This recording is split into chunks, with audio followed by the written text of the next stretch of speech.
With the Oscars just wrapping up, it is only fitting that we talk to a nominee this morning about a stellar ensemble that is going to be in ABC's new addictive drama. She is leading the way in The Family. The whole dark mystery surrounds the fact that Claire Warren's son disappeared a decade ago, and now a young boy has appeared claiming to be him. We are talking to Joan Allen this morning. Joan, thank you so much. I was just telling you a moment ago, just the previews for this show already gripping me. Yeah. Yes. They do. They are. They are.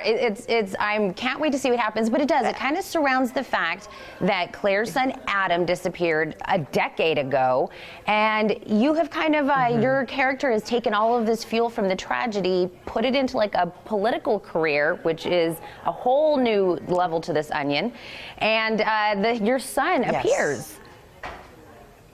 Yes, exactly.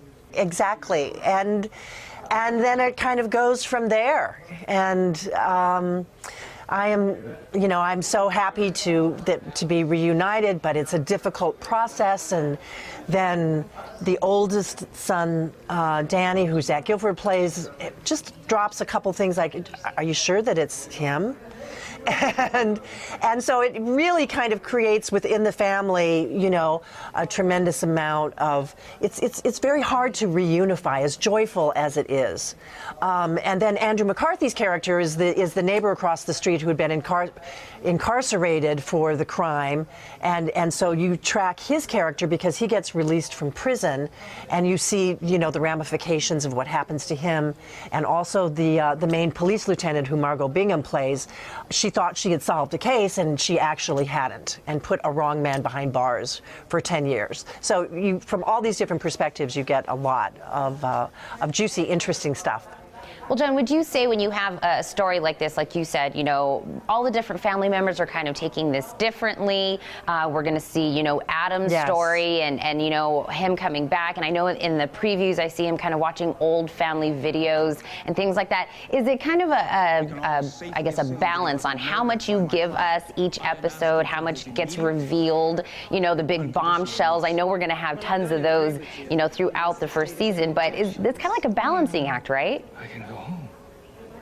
It is really about tantalizing and keeping dramatically an audience engaged, but not frustrating them to the point where it's like, give me some more information. I think Jenna Bans does that really beautifully. You really are kind of on the edge of your seat, wondering and thinking that you might know, oh, this must be the answer, and then something else gets revealed. So she's into not dangling you too much, just enough, and really when you get an answer to one question, then it opens up 3 more questions. She's kind of the master of that. And I know as actors, we were so excited to get every episode. We would just be in the hair and makeup room going, "Oh my God, did you read the next one?" That's crazy. So we were so excited by it. Well, this is right up my alley. I love this kind of a storyline. Like you said, that you think it's going one way, but it goes a completely different way.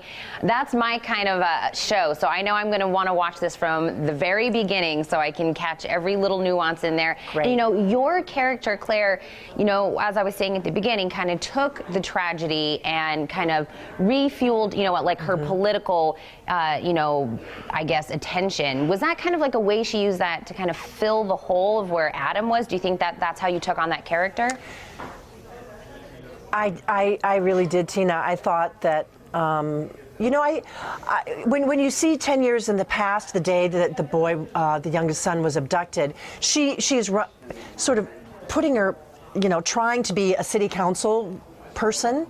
So she has some aspirations, I think, in that regard. I pictured her back at that time being PTA president and very active in her children's lives. Well, this event just kind of catapults her into a whole other direction. And so it's just, it just keeps her, it just intensifies, I think, her own dedication to it, and so I think you see that progression, and I think it was a way that she channeled her grief and her trauma, and some people collapse under that situation, and some people become activists.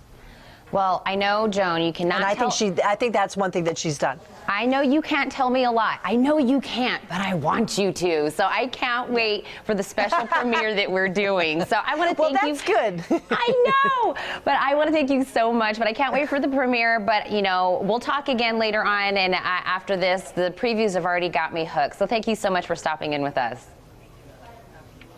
You're welcome. Thank you so much. We'll talk to you later. Now, everybody, the family will actually have a special premiere this Thursday at 8 p.m. right here on KGUN 9 ABC. And then it's going to settle into its new night on Sundays starting on March 6th at 8 p.m.